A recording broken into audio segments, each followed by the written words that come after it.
If you want to know the secret of Ruyi Jing Goban, please be patient.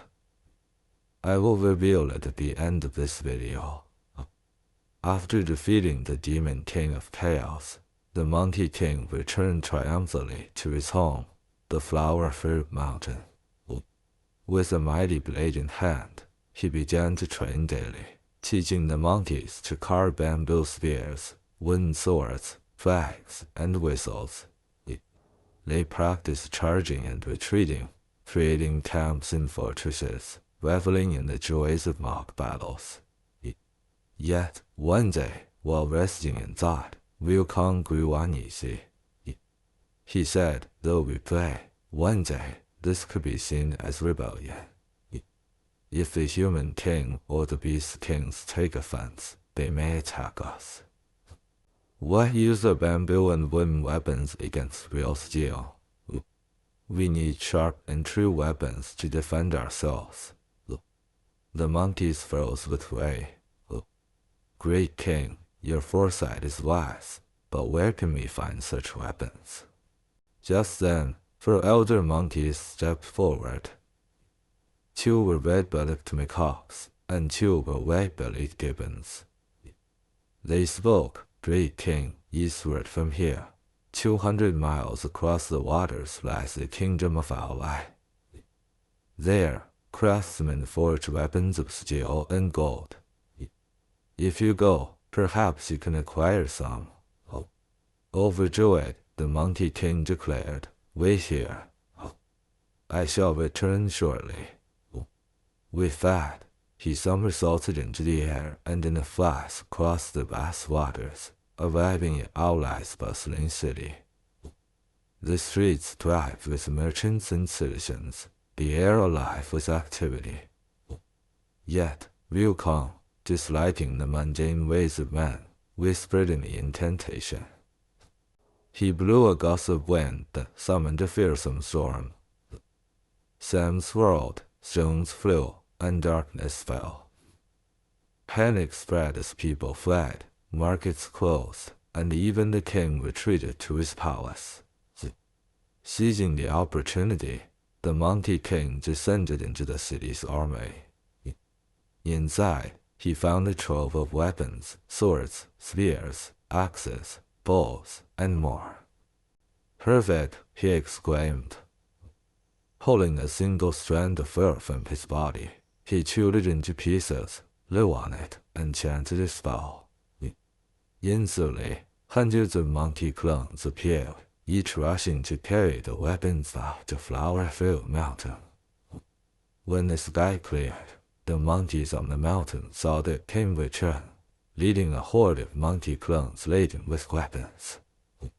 They were astonished and frightened, but Wukong dispelled their fears and handed out the spoils. Come, take a weapon and be ready to fight, he called. The monkeys, overjoyed, scrambled to grab swords, spears, bows, and axes, practicing the newfound might all day long. The next day, Wukong counted his troop, 47,000 monkeys strong. Yet, their newfound strength attracted the attention of neighboring beasts and demons. Soon, the wolves, tigers, leopards, and other creatures of the mountains came to pledge their allegiance to the Monkey King. They brought gifts and swore loyalty, turning Flower Fruit Mountain into an impenetrable fortress. Still, Wukong was dissatisfied. Your weapons are decent, he told his troop, but my blade is far too clunky for my taste. I need something better. The elder monkey spoke again. Great king, if you can venture underwater, you may find a worthy weapon at the Dragon King's palace in the Eastern Sea. With a gleam in his eye, Wukong leaped to the iron bridge by the river. Changing a spell, he dove into the waters, splitting the Mississippi's way toward the Dragon Palace. The Eastern Sea Dragon King, startled by news of the intruder, rushed to meet him. Who are you, divine being? He asked nervously. I am Sun Wukong, the Monkey King of Flower Fruit Mountain, your close neighbor, Wukong replied. I've come to request a weapon from your treasury. Not daring to refuse, the Dragon King offered him a 9-pronged fork, a formidable weapon weighing 3,600 pounds.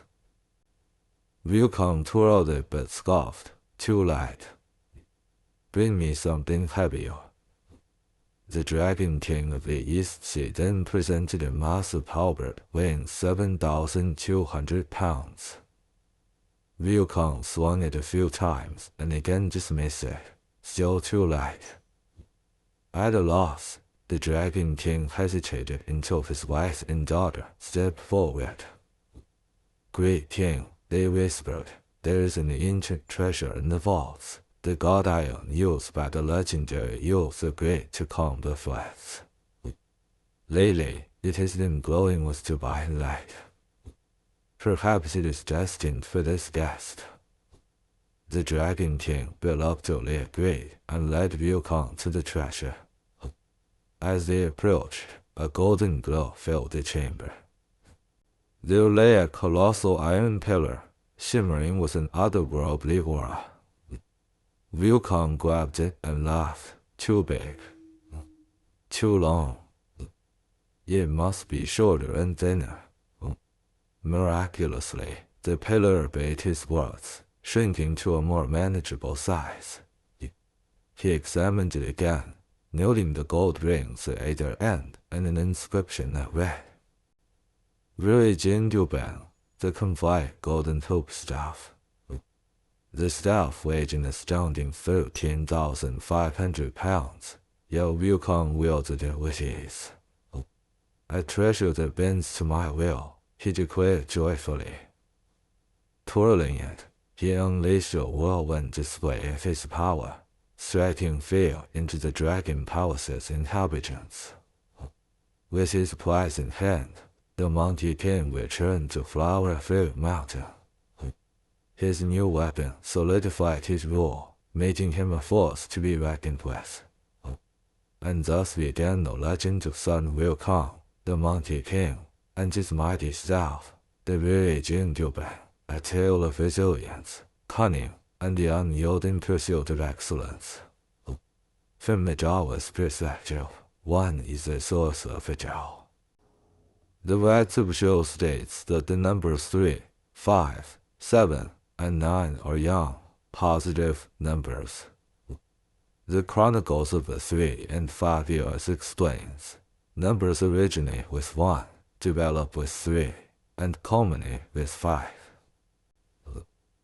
During the Ming Dynasty, many popular Taoist rituals included texts such as the Supreme Wave of 3-5 Summoning Register, the Supreme Wave of 3-5 Attendant Officer Register, and the 3-5 Sequential Movement Scripture, which dates back to the Tang Dynasty. They gained prominence with the rise of the Jing sect.